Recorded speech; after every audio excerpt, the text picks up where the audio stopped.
اچھا علامہ صاحب، ایک آخری سوال لیتے ہیں. میں کوشش کر رہا تھا کہ سوال یہ نہ لوں کیونکہ یہ ایک پوری وہ ہوگی کہ اس پہ بات ہسٹوریکل جو بھی اس کے فیکٹ اینڈ فیگرز ہیں اس پہ کی جائے.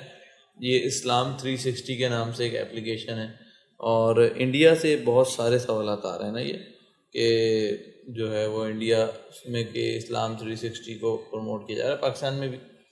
تو کوئی ایسی ایپلیکیشن جس کے پیچھے کوئی مستند ادارہ نہ ہو، ہم یہ کر لیتے ہیں اس کا سوال آسان، اس کو فالو کرنا بجائے اس کے کہ جب بنفس نفیس آپ کسی عالم سے اس بات کو پوچھ سکتے ہیں، تو کیسا ہوگا؟ یا تو کسی ادارے کی بنی ہوئی ہو جیسے دعوت اسلامی ہے اور دیگر ادارے ہیں. احمد صاحب، صورت حال یہ ہے کہ قادیانی، غیر مسلم دوسرے، کتنے ہی یہودی اسلام کے نام سے بہت ساری اپلیکیشن بنائے ہوئے ہیں. ایگزیکٹلی ایسی ہے، اور یہ چیز چھپی ہوئی نہیں ہے.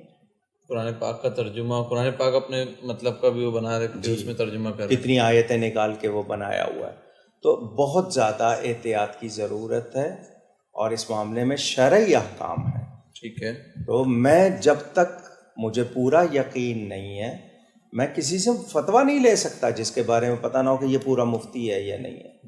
تو میں دین کے بارے میں ایسی کسی ایپ پر جب تک میرے پورے تحقیقی طور پر یقین نہ ہو جائے مجھے بالکل وابستہ نہیں ہونا چاہیے، کیونکہ کسی ایک لمحے میں کوئی ایک بات میرے لیے تباہی کا سبب بن گئی تو میں کیا کروں گا. ذمہ داری سے صرف ان لوگوں سے جن کے عقائد بھی صحیح ہوں، جن کے بارے میں یقین ہو کہ یہ صحیح معلومات دے رہے ہیں. علی بھی اگلا سوال ہے، اسلام 360 جو قرآن و حدیث سے متعلق ایک زبردست ایپ ہے، کچھ دنوں سے گوگل پلے اسٹور سے اچانک غائب ہو چکی ہے. علی بھائی اکثر اوقات اسلام 360 استعمال سے متعلق ترغیب دلاتے رہتے ہیں، ان سے کہیں کہ زاہد چھیپا بھائی سے رابطہ کر کے جلد از جلد اسے بحال کروائیں. شکریہ. زاہد بھائی سے کل بھی میری ڈیٹیل بات ہوئی ہے، اس ایشو کے بعد کافی دفعہ فون پہ ان سے میری بات ہوئی ہے جی. انہوں نے مجھے پوری ڈیٹیلز بتائی ہیں، میں جو آن کیمرہ تو نہیں بتا سکتا، کانفیڈینشیل ہیں. بہرحال فی الوقت یہ ہے کہ الحمدللہ اسلام 360 بحال ہو چکی ہے جی، لیکن ان لوگوں کے لیے کہ جنہوں نے آلریڈی انسٹال کی ہوئی ہے ٹھیک ہے، ان کے لیے تو آسانی سے ہو جائے گا معاملہ. جو پہلی دفعہ سرچ کر رہے ہیں، گوگل کی جو سرچ ہے پلے اسٹور کی، اس سرچ میں وہ اس وقت بہت لیسٹ پرائورٹی پہ اس لیے سامنے آتی نہیں ہے. جی اس کا طریقہ یہ ہے کہ ہم انشاءاللہ اپنی اس ویڈیو کے نیچے لنک میں نا وہ لنک دے دیں گے، اس لنک کو آپ کلک کریں، بلکہ میری ریکویسٹ ہے زیادہ سے زیادہ لوگ اس کو کلک کریں تاکہ پھر مین سٹریم پہ وہ اوپر آ جائے گی سرچ کے اندر اسلام 360. ماشاءاللہ یہ بہت بڑی خدمت ہے ان کی. اور آپ کو پتہ ہے میں نے 24 اگست 2017 کو ایک پرومو بنا کے دیا تھا. زاہد بھائی مجھے اسلام آباد جب ملنے کے لیے آئے تھے اپنی ٹیم کے سمیت، اس وقت آلموسٹ 2.4 ملین یوزر تھے، اس وقت 6.1 ملین یوزر ہیں. دنیا میں 61 لاکھ لوگ اسلام 360 یوز کر رہے ہیں. ماشاءاللہ، یعنی بہت بڑا کارنامہ ہے اور فری ہے. اور آپ دیکھیں $1 بھی وہ رکھتے تو 61 لاکھ ڈالر وہ کما سکتے تھے. $1 ایک بندے کے لیے کیا ہے، لیکن اس بندے نے اپنی جیب سے اور اپنے ساتھیوں سے فنڈ اکٹھا کر کے ملینز آف روپیز لگائے ہیں اس کو اسٹیبلش کرنے میں، اور وہ فریلی اویلیبل ہے. پھر وہ گوگل کی ریکوائرمنٹ تھی جس کی وجہ سے مجبوراً انہیں ایڈورٹیزمنٹ شروع کرنی پڑی. ان کا تو ارادہ نہیں تھا، ظاہر ہے وہ مین سٹریم سے پھر وہ ہٹا دیتے ہیں. یہی مسئلہ یوٹیوب کی مونیٹائزیشن کا بھی ہے. بل پھر بھی وہ کوشش انہوں نے کی ہے کہ اس کو ذرا لمیٹڈ رکھا جائے. اور دنیا میں 178 کنٹریز میں یہ ایپ استعمال ہو رہی ماشاء اللہ تعالیٰ. کچھ ٹیکنیکل ایشوز آئے تھے گوگل کی طرف سے، انہوں نے ای میلز کی ہیں، الٹیمیٹلی وہ ریزالو ہو گئے، اور اللہ کرے کہ یہ معاملات بہتری کی طرف جائیں. آپ بھی دعا کریں اس حوالے سے کہ ایک بہت بڑی ایفرٹ ہے ان کی، اور فرقہ واریت کی لعنت سے بالاتر ہو کے ہے. مجھے خوشی اسی بات کی ہے، میں نے پرومو بھی اس لیے بنا کے دیا تھا کہ انہوں نے تمام مکاتب فکر کے قرآن حکیم کے تراجم اس میں ایڈ کیے ہیں. صرف یہ نہیں ہے کہ بریلویوں کا ڈال دیں دیوبندیوں کا چھوڑ دیں، لیکن اس کا ایک تاریخ پہلو یہ ہے کہ انہوں نے بتایا کہ جب کبھی میں کسی مولوی کو ملنے گیا، اس نے کہا کہ یہ تو بڑا اچھا کیا آپ نے ہمارے فرقے کا ترجمہ ڈالا ہے، دوسروں کا کیوں ڈالا ہوا ہے. بیسیکلی خود تو یہ اہل حدیث ہیں جو ہیں، لیکن وہ اہل حدیث اس طرح کے بس وہ منہج اہل حدیث کو فالو کر رہے ہیں، وہ مطلب اب علمی کتابی ہیں اس حوالے سے. میں آپ کو مزے کی بات بتاؤں، جب مجھے ملنے کے لیے آئے تو مجھے کہتے ہیں ظاہر آپ کو پتا ہے جب بھی کوئی شخص میرے پاس آتا ہے نا اس طرح کا کوئی تحقیقی بندہ تو اس سے پہلے سنی شیعہ کنفلکٹ مجھ سے ڈسکس کرتا ہے. تو میں نے کہا یہ اگر مجھ سے ڈسکس کرنا ہے تو پھر آپ کو یہاں ٹائم دینا پڑے گا. کہتے ہیں بیٹھے ہیں. تو پھر میں نے کہا میں حدیثوں کے نمبر بولتا ہوں, حدیثیں کھول کے آپ خود پڑھیں کہ جو کچھ میں بیان کر رہا ہوں آپ کی اپنی اس میں لکھا ہوا ہے کہ نہیں. اس میں کئی ایک باتیں ہوئیں, اس میں آپ کو ایک بڑی مزے کی بات بتاؤں. وہ کہنے لگے آپ علیہ السلام کہتے ہیں, یہ تو شیعہ کہتے ہیں. میں نے کہا نہیں, سنی بھی کہتے ہیں اور آپ کی ایپ میں موجود ہے. کہتے ہیں کدھر ہے؟ میں نے کہا بخاری کھولیں, بخاری شریف. کہتے ہیں کون سی حدیث؟ میں نے کہا آپ حدیث کھولیں 6318, علی اور فاطمہ کے ساتھ علیہ السلام لکھا ہے, ان دونوں پر اللہ کا سلام. اور میں نے کہا کھولیں 3748 صحیح بخاری کی, حسین علیہ السلام امام بخاری نے لکھا ہے. اچھا انہوں نے ایپ کھولی, کہتے ہیں نہیں یہ تو رضی اللہ عنہ لکھا ہوا ہے. میں نے کہا نا عربی میں پڑھیں. عربی میں پڑھا تو علیہ السلام لکھا تھا. میں نے کہا دیکھیں نا مولوی کی 2 نمبری, امام بخاری نے تو حسین علیہ السلام لکھا تھا, مولوی نے علیہ السلام کا ترجمہ رضی اللہ عنہ کر دیا. کیوں؟ مولوی سنیت کے پلیٹ فارم سے کھا رہا ہے, اس نے چندہ بک اپنی لالا رکھی ہوئی ہے. اعلیٰ علیہ السلام تو کوئی ایشو نہیں ہے, آپ ایک دوسرے کو السلام علیکم کہتے ہیں, مردوں کو السلام علیکم کہتے ہیں, قبر رسول پہ السلام علیکم کہتے ہیں, نماز میں اپنے اوپر کہتے ہیں السلام علینا.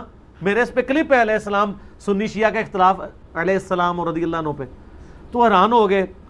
پھر امیر شام پہ ڈسکشن شروع ہوئی. میں نے کہا کھولے صحیح مسلم 4776, یہ تمہارے چچا کا لڑکا معاویہ کہتا ہے کہ ہم حرام طریقے سے لوگوں کا مال کھائیں اور لوگوں کو ناحق قتل کریں, اور اللہ تو منع کرتا ہے. وہ تو پتہ ہے نا پہلی دفعہ تو بندے کے کانوں سے دھواں نکلتا ہے نا.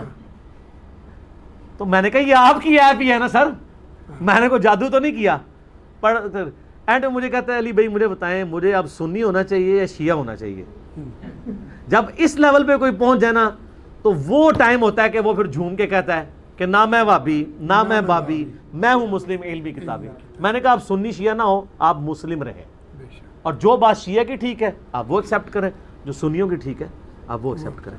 تو پھر بار بار یعنی ایک بڑی وہاں پہ ڈسکشن رہی. وہ ملاقات تو ہماری رینج تھی 1.5-2 گھنٹے کی, وہ 4-5 گھنٹوں پہ چلی گئی.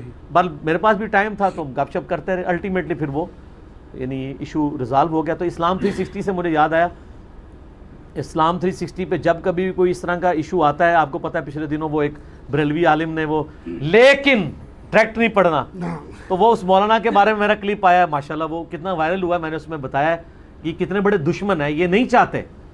بلکہ مجھے زید بھائی نے خود فون پہ بتایا ہے کہ پاکستان لیول کے ایک مفتی کے بارے میں, میں مکتبہ فکر بھی نہیں بتاتا ورنہ آپ پہنچ جائیں گے کس مفتی کی میں بات کر رہا ہوں, کیونکہ وہ بہت بڑا مفتی ہے. تو وہ کہنے لگے کہ اس کے پاس جب میں گیا تو میں تو ایکسپیکٹ کر رہا تھا وہ بڑی تعریف کرے گا کہ آپ نے بڑا اچھا کام کیا. تو اس نے مجھے پہلا جملہ بولا کہ جو کچھ آپ نے کیا ہے نا ہم تو اسے سمجھتے حرام ہے کہ قرآن و حدیث آپ عوام کے ہاتھ میں دے دیں.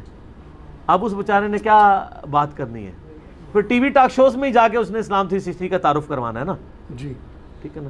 تو جب علماء کے چھپے ہوئے چہرے ہیں, مجھے بتائیں دنیا میں کون سا ریلیجن کا ماننے والا ہے جو اپنے ریلیجن کی کتابوں کو سافٹ ویئر میں لا کر ان کی عوام تک پہنچانے کو حرام سمجھتا ہو, سوائے مسلمانوں کے. اس لیے کہ ان کے عقیدے کتابوں کے مطابق نہیں, کیونکہ کتابوں کا دین اور ہے اور بابوں کا اور, وہ بابوں کے دین کو لے کے چل رہے ہیں. کتابیں تو بالکل 180 ڈگری باتیں کر رہی ہیں, تو اس کا طریقہ. اور میں اکثر کہتا ہوں کہ اگر آپ کو یہودی عیسائی آ کے کہنا قرآن ڈائریکٹ نہیں پڑھنا آپ گمراہ ہو جاؤ گے, آپ کہیں گے وہ دشمن قرآن. لیکن یہی بات اگر مولوی کر دے تو آپ کہتے ہیں مفتی صاحب نے فرمایا ڈائریکٹ نہیں پڑھنا چاہیے. اوے مفتی جڑے جے تواڈے یہود و نصارا تو ود گئے ہوئے جے اس طرح دے. میں نہیں آپ سے کہتا کہ آپ ان کے خطرے چیک کریں کہ یہ ہندوؤں کے طرف سے چھوڑے ہوئے ایجنٹ ہیں یا مسلمان ہیں. خطرے نہیں بالکل چیک کرنے, اس نے ذہن نہیں رکھنا ہے کہ مسلمان ہی ہوں گے. خطرے اس وقت چیک ہوں گے جب ایجنسیوں کے ہاتھوں یہ پکڑے جائیں گے, تو خطرے نکلتے بھی نہیں ہیں. یہ مجھے کہتا ہے خطروں کی مثال دیتا ہے, یہ ولگر بات کرتا ہے, یہ تو ہم بھگت رہے ہیں. تو خطرے کی بات کرنا کوئی ولگر بات نہیں ہے, یہ تو اسلام کی بنیاد ہے. بخاری مسلم دونوں میں حدیث ہے کہ 5 چیزیں فطرت میں ہیں, داڑھی بڑھانا, مونچھیں پس کرنا, ناخن کاٹنا, زیر ناف بال کاٹنا اور ختنے کروانا. یہ ہم اس لیے بات کرتے ہیں کہ ہم بھگت رہے ہیں. یہاں کئی مسجدوں کے پیش امام اور مفتی پکڑے گئے ہیں, 15 سال سے مفتی بن کے بیٹھے ہوئے ہیں. کل چیک کیا تو ختنے ہی نہیں ان کے, وہ را کے ایجنٹ تھے انڈیا کے, کوئی اسرائیل کے ایجنٹ ہیں. پوچھیں ذرا آپ ایجنسیز کے لوگوں سے. تو